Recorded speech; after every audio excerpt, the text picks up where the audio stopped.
Yeah, man, we're back again. Yeah, it's coming. It's fire.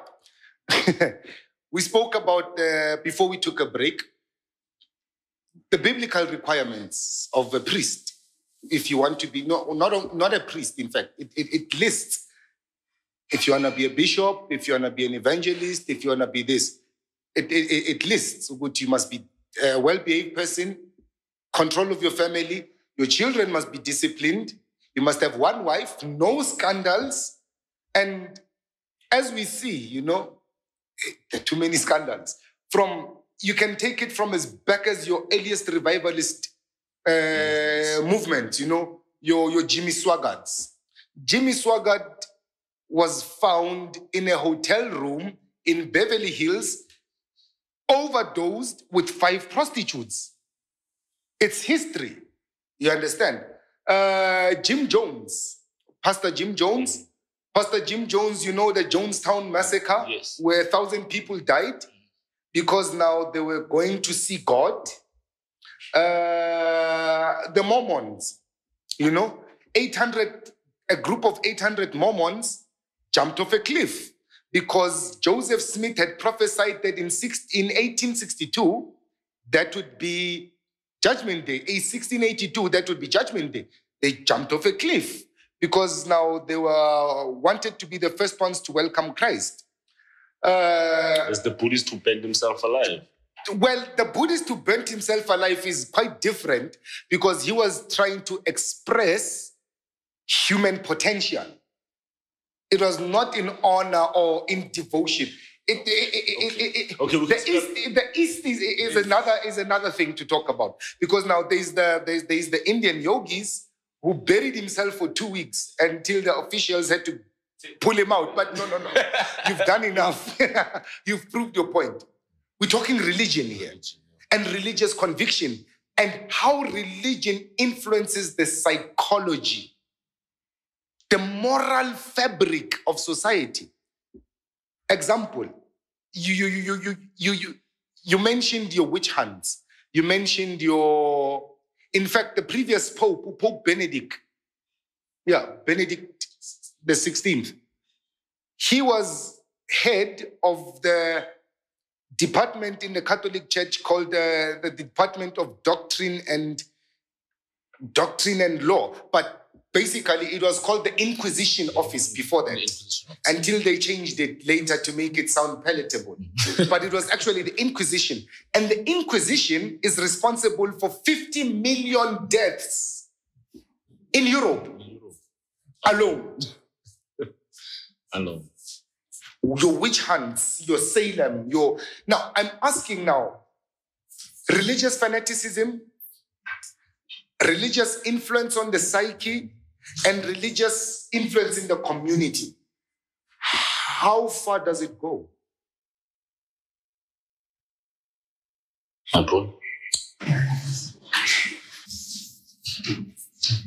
Give thanks, Abba. Yeah, man. On the psychic, Abba, it causes a lot of distortion because now our people do things unaware. You say you're Christian, but you'll be maybe it's a funeral. Then you're going to kill a cow, But that's African. That's not Christian. That's not Christian, So you're doing things you don't know what's going on. The priest doesn't express that as a Christian priest that shouldn't be slaughtering a cow because now that's traditional enough, So it's like you're a Christian, but you want lobol. So the practice doesn't become in alliance with the universe because whatever we do, we ask energy from the universe to guide whatever we do, to bless whatever we do, So that's why things get scrambled. We don't have proper families, like proper working families. A lot of children homeless, it's because of the way, because religion is the fundamental of the community. It's what shapes the community, So if the priests are not psychic well, and then that's the impact they're going to have on the community. You're going to distort the community cycle. Yes. And, I agree with Abuna, that these religions that we are, the problem is that now we're searching for what is inside of us, outside of us. So with all sincerity, we think that we are searching for God, right? But now, even all the things which are inside of us, things which trouble us, things which make us happy, things which fill us with fulfillment, we will externalize them as well, right? You have a conversation with people, and once you start to challenge their understanding of the world in a way to help them raise their vibration, to help them raise themselves, they will digress, they will evade, and dismiss. They will move away from the topic because it starts to become uncomfortable. Because of course your problems are your problems and you must deal with them. And then they will be evasive. They are slowly but surely backing away from what we are talking about. And once they see this person is actually persistent in trying to get to the core, to the epicenter of this earthquake, which is my life, they then discredit you or dismiss you. The most classical one is Rasta, ganja smoker. What can I hear from a ganja smoker? Right? But it's not me, the ganja smoker, who's the problem. The fact that when I need to fix my issues, I go to the priest. Without even knowing what I'm going to the priest for. Because I'm there for you as a priest. You have a problem with your marriage, I'm there for you. You have a problem with your social life, family life, I'm there for you. But get to me and know what you're going to come and tell me. Don't be searching in the wind for what's wrong. Also, the traumas that people experience in their lives. We have these prayer warriors. And I'm very big on people affirming to the wind about their intention, their goals, and their desired outcomes. Affirmations, affirmations, meditation, first key to getting into yourself. The prayer warriors, because prayer is self-conversation, and because they're external, they externalize the self-conversation. Because prayer is a self-conversation, they make the mistake by externalizing it. Okay, we'll get to that. Right? They will shout it out on top of the mountains, which the same Bible says that they do not blaspheme the Lord. Because that's why I say we'll get back to it. Because now, when you look at how people pray, especially how people in the churches pray, they shout, they stand, they cry, they fall on the ground, they go hysterical. But the Bible in the book of Matthew says, do not pray like the hypocrites do, who love to be seen by people, who stand and shout in synagogues and city corners. And then us then who are studied in the psychology of man, right, will understand the shouting and the hysteria or the euphoria as escapism. Okay. We will understand it as a psychological clutch. Okay. From when I enter the church, I leave my problems outside. I shout and shout and shout and shout and shout and fill my heart with all this joy. Perceived joy. Because I can shake this glass and shake this glass and shake this glass and shake this glass and I will change its form. But as soon as I let go of it, it will come back to its balance. Right? As soon as they come out, the same traumas that they pick them up. You understand? And you were supposed to first identify it. Get into yourself. Identify it. When Christ went up the mountain with his brothers to go fast for 40 days and 40 nights, the first thing he did when he got there, after he left his brothers down there, was to sit in silence and speak to himself. For 40 days and 40 For 40 nights. days and 40 nights. A lot of Christians are going to have a problem with what you're going to say. But say it. And the first voice that came out was Lucifer's voice. The devil. So he sat in silence and spoke to himself. And the first voice that came out was the devil.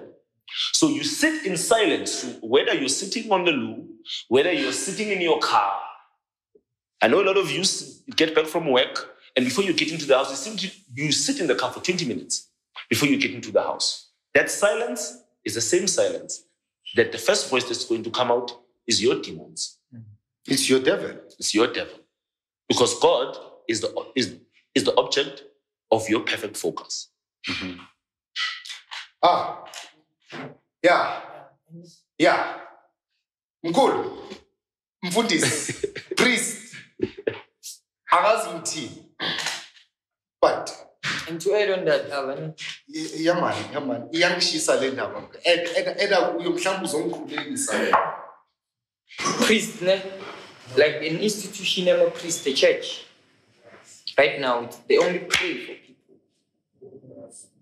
While people have different problems. Some need man-to-man talk, you know? But now a priest is only one form in a church. Just he to pray. prays for you, he only prays for you. And takes your money. If you have sinned, he doesn't try to understand why you have sinned. What caused it. Just, I'll pray for you, my son, and then you go back and sin. You're forgiven. Hey, madoda inzima le nto nishoyo. Because now what you're fundamentally saying is the church influences the psychology of the people either negatively or positively. Positively. And as history has proven, it has influenced the people negatively. Should the Christians have crusades, which is wars? The Christians went to Jerusalem, went to Israel, and they fought bloody wars. And it was called the Crusades. The Crusades. The Knights Templars. The Knights Templars, the Knights of the Hospitallers of St. John, the Knights of the Malta. The Knights of Malta, the Knights of the Garter, all these chivalric knights. And then there was their opponent. Of course, there has to be a thesis and an antithesis. And their opponents, which was the jihadists, the Mohammedans, the Saracens,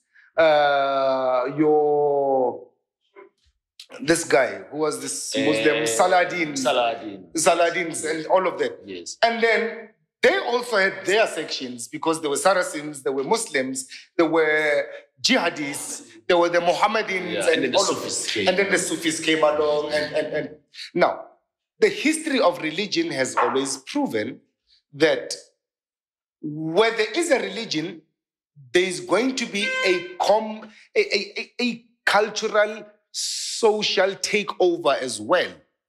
Let's look at Christianity in South Africa. In South Africa, when the Dutch Reformed Church, the Anglo Kerk, settled and set its evil claws to our communities, it took us from ourselves. Yes. And then within the churches, our people were mistreated. And then they rebelled from that. And then they went for the English churches, thinking that the English would be more understanding than the Boer, the Afrikaner, the Dutch. Because there was that Anglo-Boer war conflict and all of that.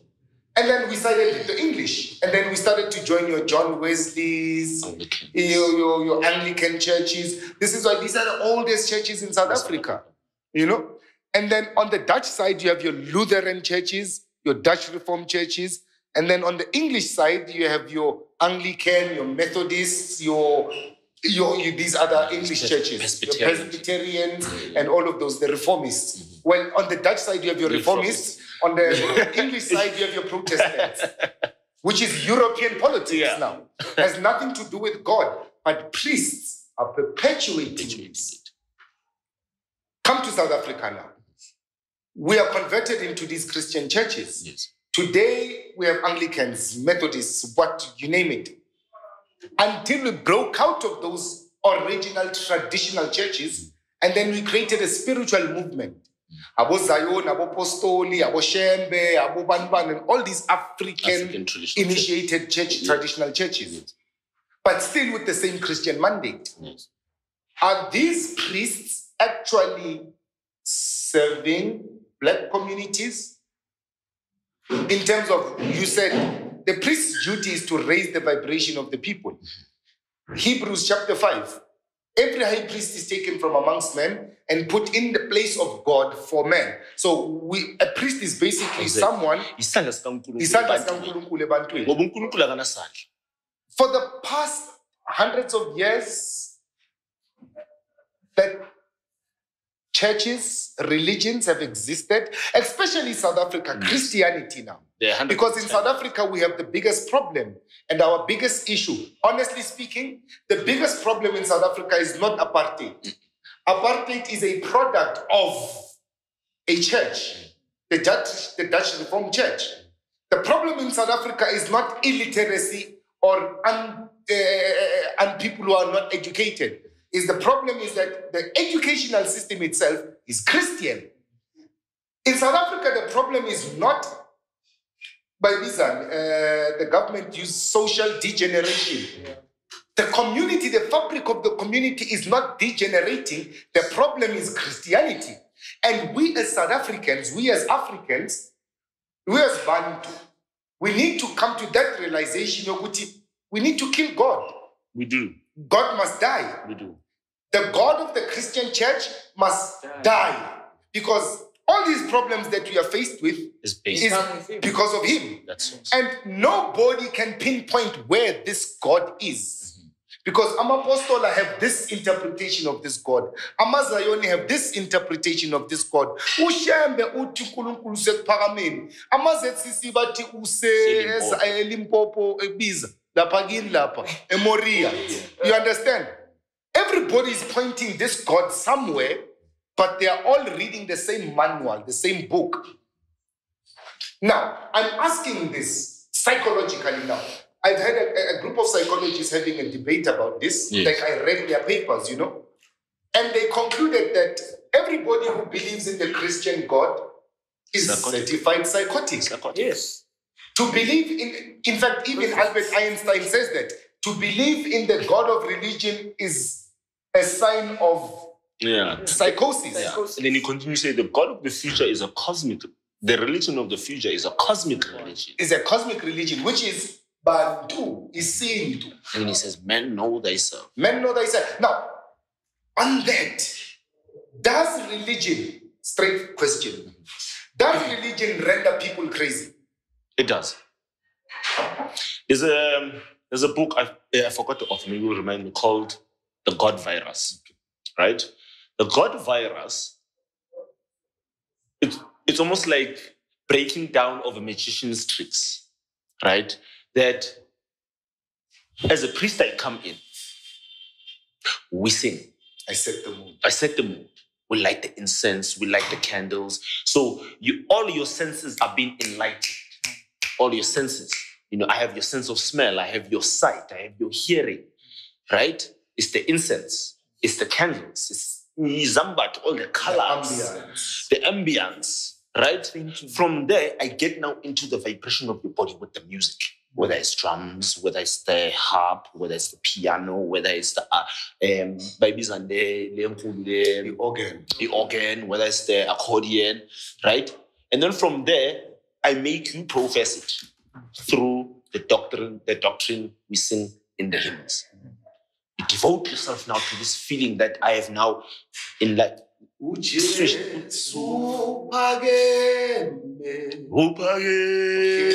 So now you are actually programming yourself. You understand? Okay. But now the master programmer is the priest. He's the magician pulling the strings. Yes. And he's posse.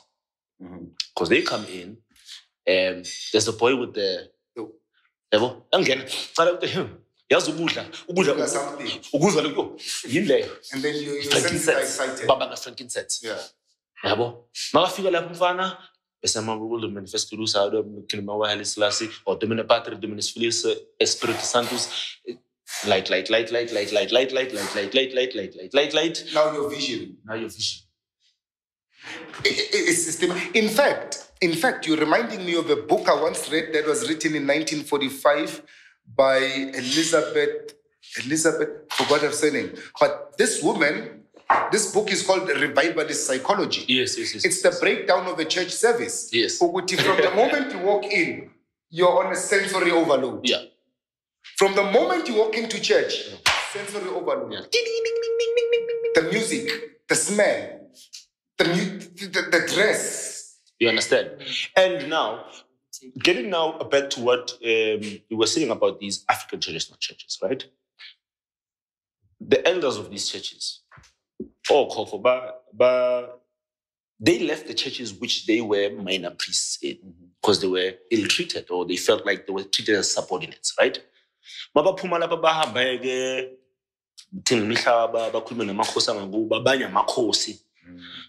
And to safeguard ubukhosi abanye turned ubukhosi into churches, right?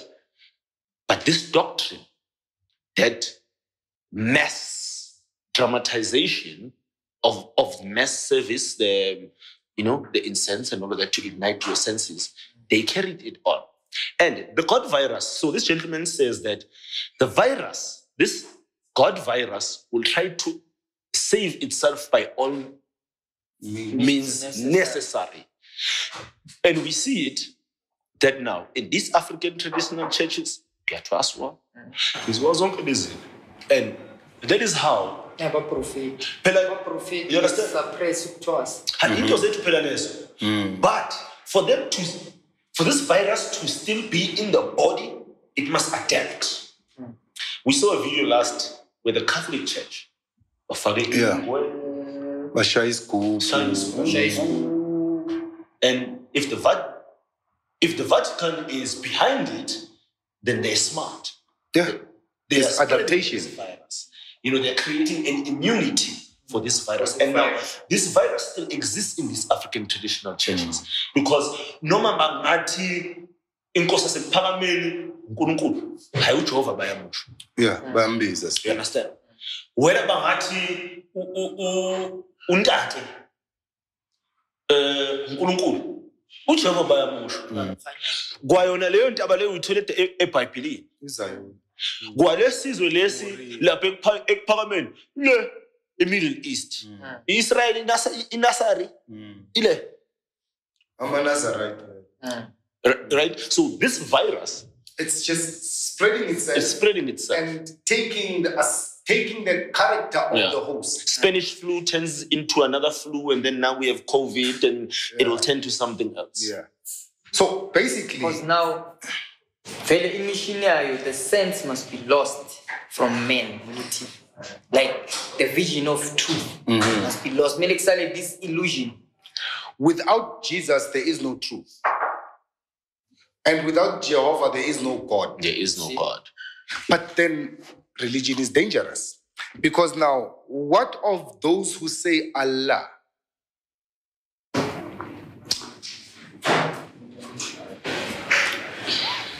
No, it's the same thing. Allah, or is it the same virus? It's the same virus. Because Allah is the same God of the Christians. That's the father. The Christian is the father. Allah is the mother. Abraham Ishmael and Isaac. Right? The two patriarchs and the grand patriarch of both these faiths is Abraham. Is Abraham. So is the same God that Isaac is the same God that Ishmael. So it's the same God. It's the same. And the same father of Jesus. It's the same father of Jesus' food. He tried, he gangsterism, he He tried Bunan. Yeah. Yeah. It's a tribe. It's a tribe. Yeah. So that's what a tribe is. Yeah. We don't have tribes in Africa. We don't have tribes. And Yeah. the word tribe Okay, is... guys, maybe sure. Yeah. Otembe, Onkosi, Noshaiwe. yeah. It's a trilateral commission. It's a trilateral commission, right? So this triad, about China, Taiwan, Japan, or Mongolian, China, Hong Kongese, I'm taught. They have a monopoly now on World religion. Even the ones which are not Abrahamic. Because the Hindu faith also changed. It was influenced by The yogi system. The yogi system was changed by the British. Yeah. Right? Because we know that the kings of England were once the emperors of India. Right? Right? Still today. Still today. Yeah. Right? Well, King Charles is the emperor of India. COVID. Yeah. So, when we then carry on our colonizers' religions, we will also carry his attitudes towards our own cultures. Do you understand? This virus then creates the attitude towards our own cultures. It makes you hate yourself Exactly. in favor of the virus. Exactly. Because it's eating up inside. It's eating up inside of you. Its cells have become more you than the cells you were born with. Yo. I've heard someone say, I was a Christian before Bengumxhosa. It makes sense now from what you say.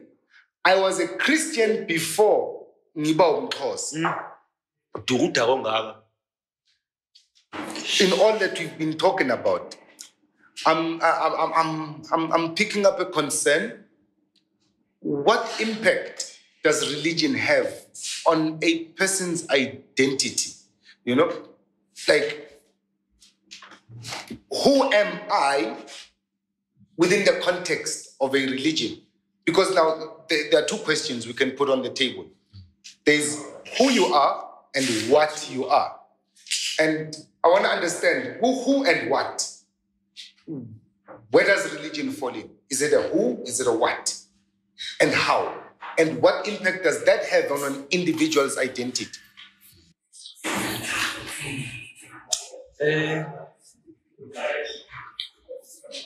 On the what?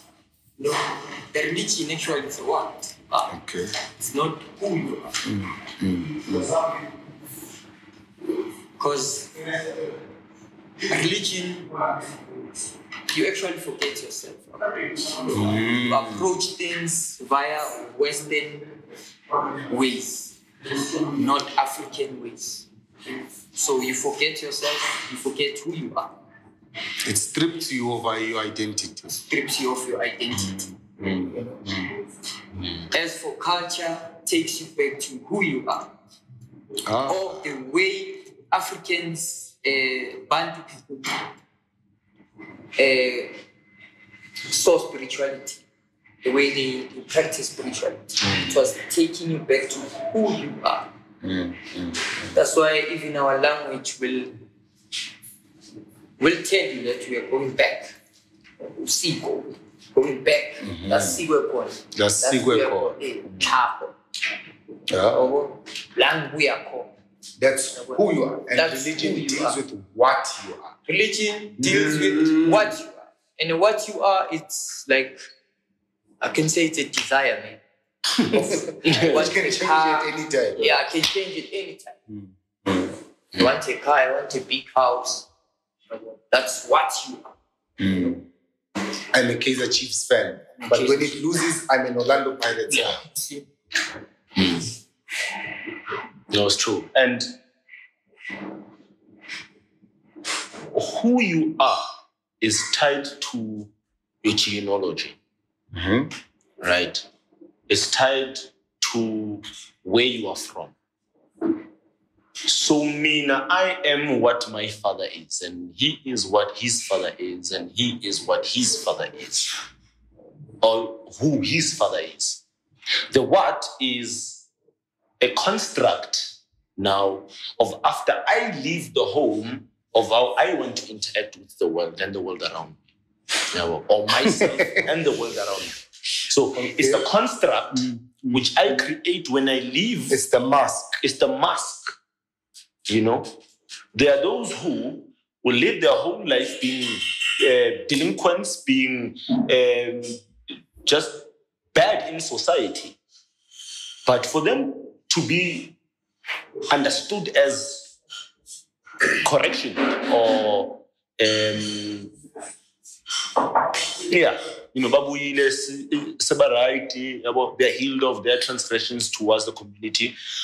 For people to actually believe them, they have to put up the mask of someone who is a moral citizen. So either going to church or hence why we have problems like these in churches, because we have unreformed people in the churches as well. We have a lot of unresolved cases in the church. Psychologically unresolved cases in the church. In the church. And the church gives you this placebo effect. Yes. It gives you this, everything's okay if you give it all, but cast your burdens unto Jesus, for he cares for you. Exactly. And lift him higher. Exactly. But while you are sinking lower. Exactly. Because now that depressive state of yours does not disappear. Exactly. Instead, it lingers on, because now you start to hear things like, God doesn't hear my prayers. No, God is far from me. No, I'm not feeling God's presence anymore. There's something wrong. The pastor said, you understand? Yeah. Now, you start drowning yourself in this ocean of guilt and inadequacy and... away from what you really are or who you really are, your identity. Because people you then hear in conversations, someone will then refer to the Bible for Abumkulu. Right? Now they are who, their genealogy, they have now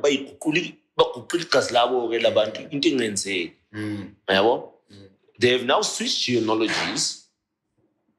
Now they are who then will then change according to where they find their life. And their reference of life will be based on that. Will go back there. When you tell them who's the oldest person in the world, tell about Adam.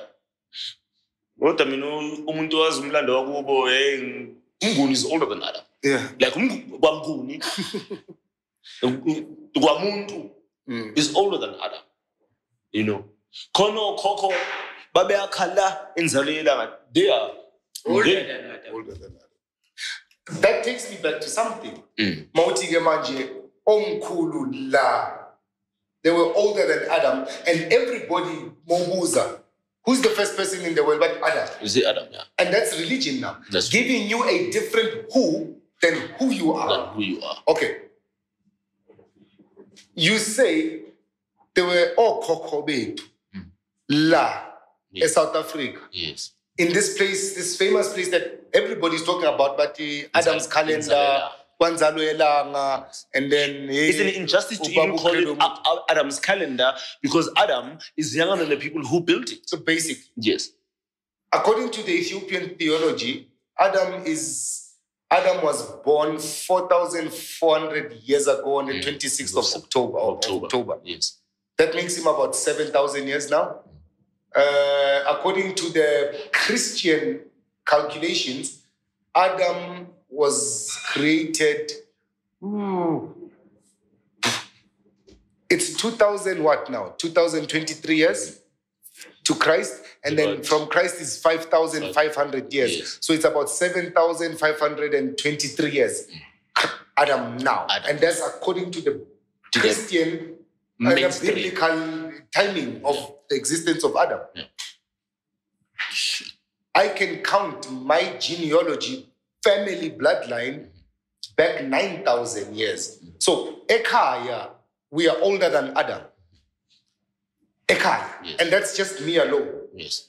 And how many other families hopefully could trace their genealogies back that far? In Ethiopia, Haile Selassie traces his genealogy further than 900 years before Adam to King Ori. Yes. You understand? The Sphinx of Egypt has been facing east for thousands of years. Yeah. last recorded time, because it changes with UNESCO Yes. every 5-6 years.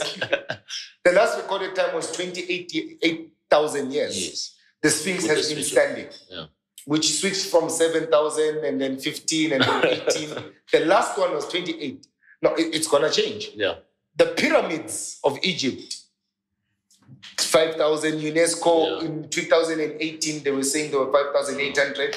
Now they're 8,000 years old. 8,000 years old. It changes. UNESCO changes. It's going to go to 10,000 years. You understand? But here, Wanzalo Yelanga, because that's how Baba Credo Mutwa introduced that place to the world, Wanzalo Yelanga. And then Michael Tillinger, with no clue, with no history, with no culture behind him, came and said, I will call him by name because I've met him on top of the mountain and we had a problem. He's a charlatan. He called it Adam's calendar and he's preaching that to the whole world. Yeah. And that's false. That's false news. Yeah. Adam is the most 8,000 years. That goes back 200, 300,000 years old. Still inconclusive. Mm. Now, if we were older than these people, why are so many schools of thought going around saying, no, they stole this, no, they stole that, no, they stole this? Now, they stole this, like the Europeans, they stole religion, they stole Christianity from Africa. They stole science. Is Christianity an African religion, yes or no? No. How then does it become a Christian religion? An African religion. Can I start with it, Abuna? Yes. So, there is this falsehood of a trinity in Egypt of Heru, Isis, and Osiris, right? And there is the Ankh, which people say It's a sexual symbol. it's a cross, or you know. Now, Sir Willis Budge of the Department of Antiquities of the Museum of England, right? British Museum. He's the one who deciphered most of the Shabaka stone. Yes, right? And they did not understand that the Christhood, the raising of one's consciousness, The Karast. is something that all man embodies. And there is what? Initiation to reach that. Hence why there's paintings of, and then they take those murals and attribute them to John the Baptist. You understand? While Isis is then Mary. And then Osiris is the Godfather. And Horus becomes the Christ. The Messiah. You understand? There's also a resurrection story also there in that story of Osiris and Horus and Set. And then there's also the issue of Ethiopia and Egypt. Ethiopia and Egypt were, and I will say this unpopularly so, because if you Google right now which countries in Africa were not colonized, they'll say Ethiopia. They will tell you Ethiopia and Liberia. First, Liberia was not colonized because it is a colony of America. Okay. Right? Ethiopia was not colonized because it is a colony of Rome. Of old Byzantine Rome, which had a capital in Egypt. Yeah, but the Coptic Church. Right? And besides for the Coptic seats and the Catholic Church, the Tewahedo Church is the oldest Christian church in Africa. True. You understand? And they have privatized in Africa, not in the world. Not in the world, no. Even during the Nicaea conference, when Christianity was standardized, they were there. What just made them different is that they said that the divinity of Christ is embodied by all men. Monophysitism and monotheism. While all these other ones said the divinity of Christ is separate from his humanity. That he's divine, he's a child of God. You can't be divine like him. While in Ethiopia, where we learned what we do is this culture of ours with the muscles, and as our crosses are different. It is you can achieve Christ. Christ is our brother. I don't pray to Jesus. Christ is my brother. That's why I'm able to open the Bible and speak to you about the teachings of Christ. people are banning Bibles. Yeah, people are burning Bibles, yeah. And can I tell you, those are the greatest fools in the world. With the biggest respect. Because no one should judge you for your conviction. But I say this as a priest to say there is a hidden truth for all men in the Bible, in the Quran, in the Bhagavad Gita, In the sutras. in the sutras, you know, is a universal truth because God is in man. Yeah. And it does not belong to any It doesn't belong culture. to anyone. No. Yeah. So the Bible, there's nothing wrong with the Bible. It's the no. interpretation of the Bible. Bible. There's nothing wrong with the Quran. It's the interpretation. There's nothing wrong with any sacred book. It's just that how people sacred. apply it. Yeah. You know, there's a quote you did say it, but I think I will say it again that Emperor Haile Selassie said, men must read the Bible For themselves. And find their own truth. Find their own truth. And he did this after he gave the Bible to the people.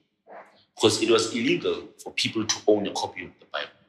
And that was a standard even in Europe. Because, like I said, Ethiopia Is a pseudo-European state.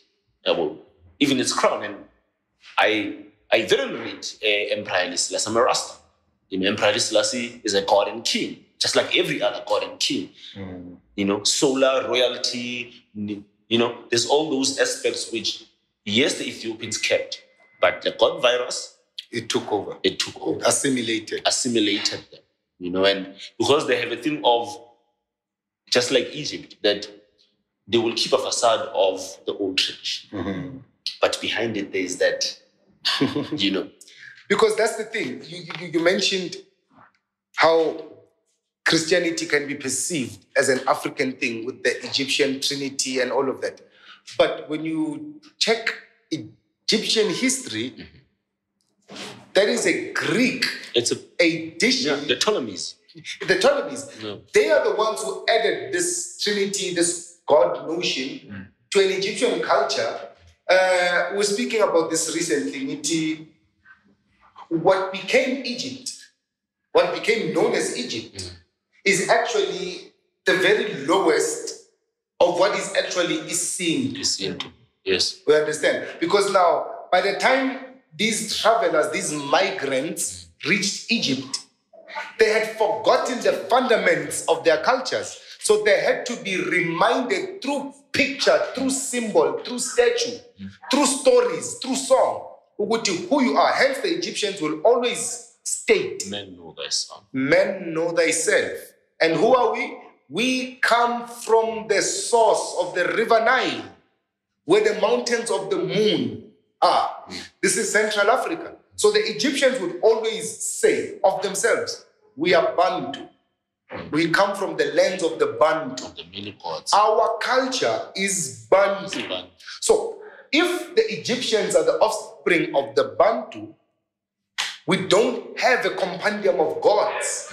Therefore, the Egyptians could not have had a compendium of gods. These gods, and yes, there's a wide level of interpretation to these gods. These gods go back as well to the same Genesis that we were talking about earlier.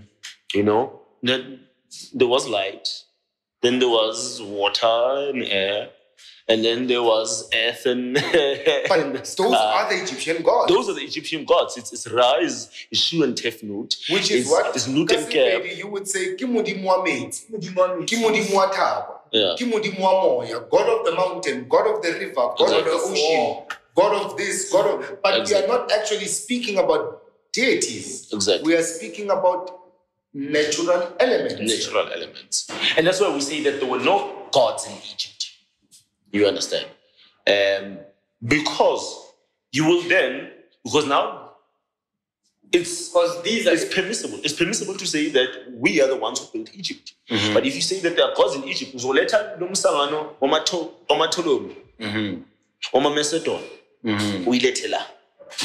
and practice a Greek, Roman, Egypt, Assyrian. and call it Kemetic.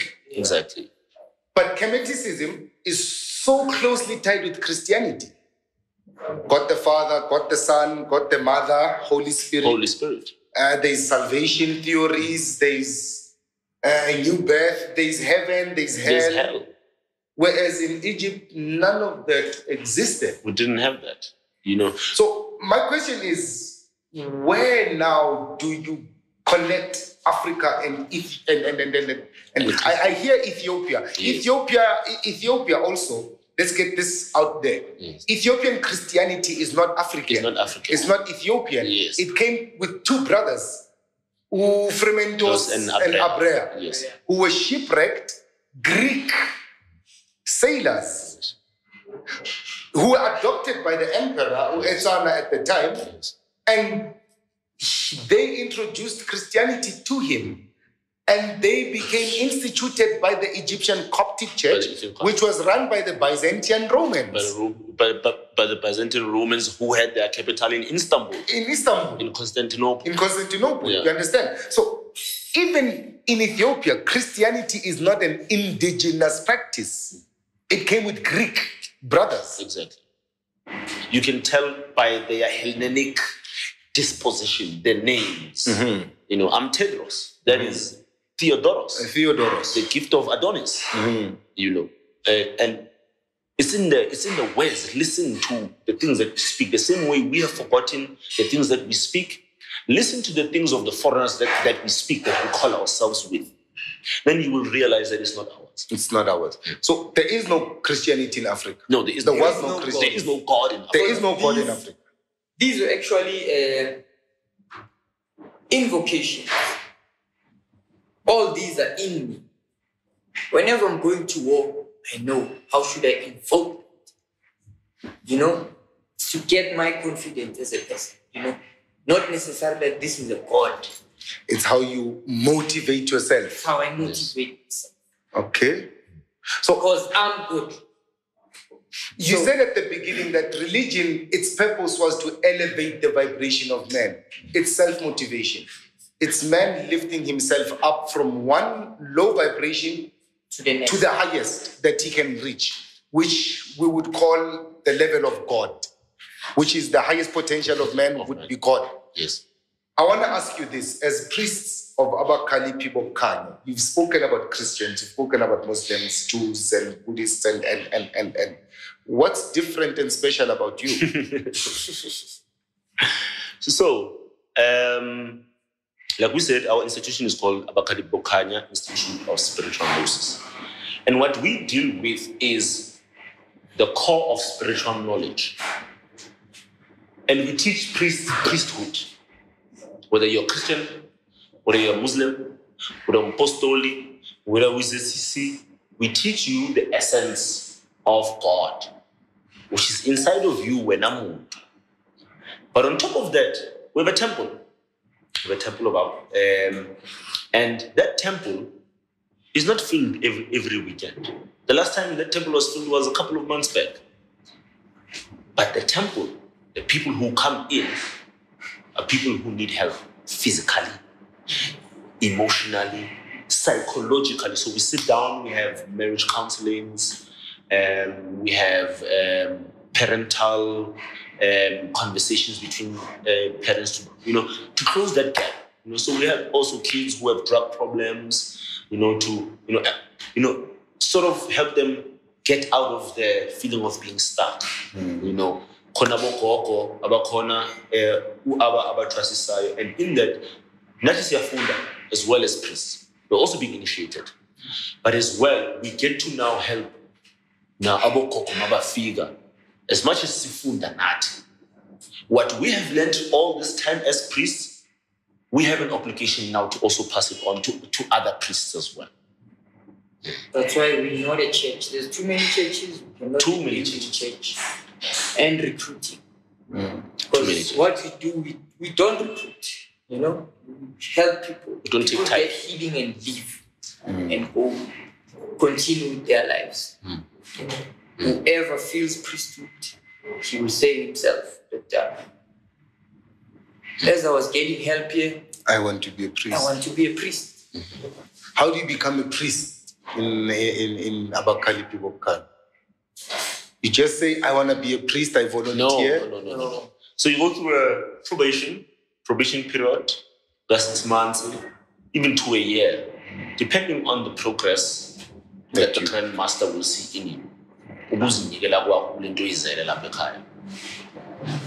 After that, we, the priests, with the Grand Master, will sit down and discuss openly, so if we need to. But we will discuss your progress, because each one of us are looking for something in you. You know, because I deal with a certain study, he deals with a certain study, other priests deal with certain studies. If I find Kitani finds that you are inclined to a certain study, it will be raised to the Grand Master. Then we will focus your studies mainly on that. Yes, we will learn the full curriculum, but because we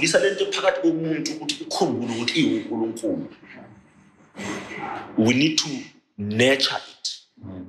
That's why, firstly, we analyze the person psychologically.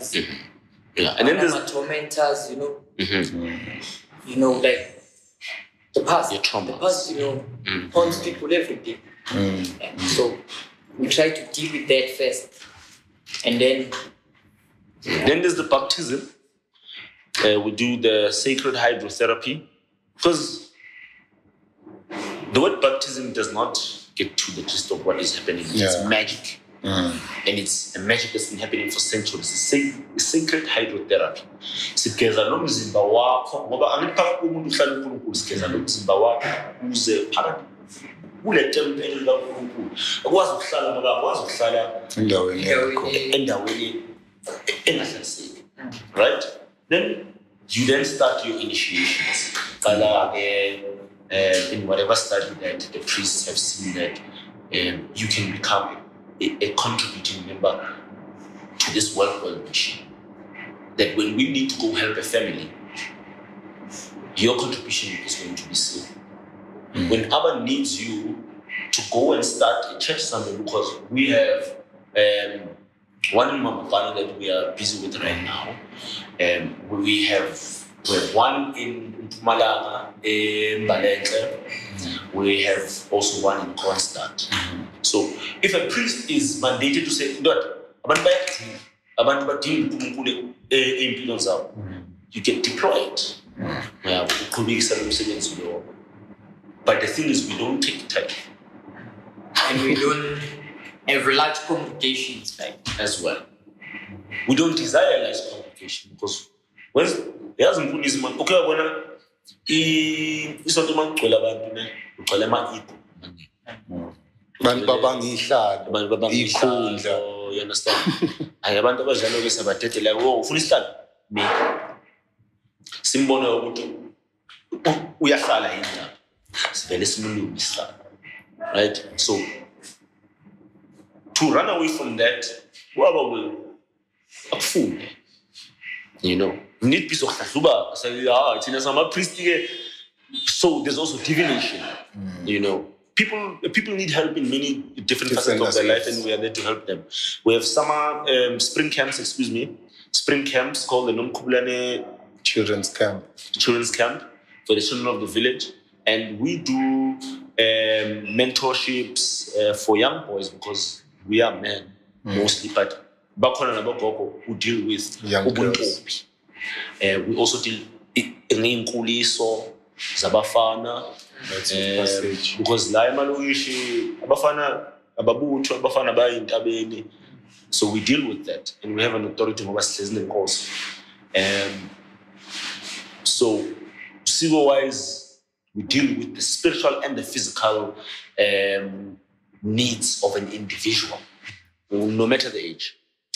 So you are actually overall participants in the community. You are not just people who stand there waiting for people to come and bring tithes on Sunday, or when? No. When is your sacred day? When do you go to church? You see that? When you said you don't go to church. We don't go to church. When is the day you observe? Okay. Like the Jews observe the Sabbath. Yes. Christians observe Sunday. So we Muslims observe Friday. Yes. So we observe the natural order of things. That's what we observe. Yeah, what the weekends in England called the Sabbaths, which is your summer solstice, winter solstice, the equinoxes, and then there's also the birthday of His Imperial Majesty Emperor Haile Selassie of Ethiopia and his wife Empress Menen, Waizoro Menen, Walata Kiokis. And then there is the Day of the Sacred Word of Light, and then there's also Kwanzaa. And all of those have parallels ngesintu. So we use that terminology ukuthi abantu understand what is sikhuluma ngani, because we do live in a modernized world. Because we deal with cosmology, with the cosmos, astrology and astronomy. So in certain days there's energy flow, and so that's why we observe that. We know what we looking for on that day. Emarastain babies ukuthi the angels are coming down. Tina strippy angel. Yeah. uMichael wabo, noRaphael wabo, noFestiel wabo. Kephu. Yabo, sisebenze ngaye sithatha amaphisi wakhe siwanika abantu. Ngiyanizwa madoda. Ngiyanizwa kakhulu. I give thanks, you know. Ngiyabonga kakhulu. There's still a lot to talk about. There's still avenues that we still need to go deeper in, you know. But from what we've spoken about, I think we've touched a whole lot of sensitive issues, and I hope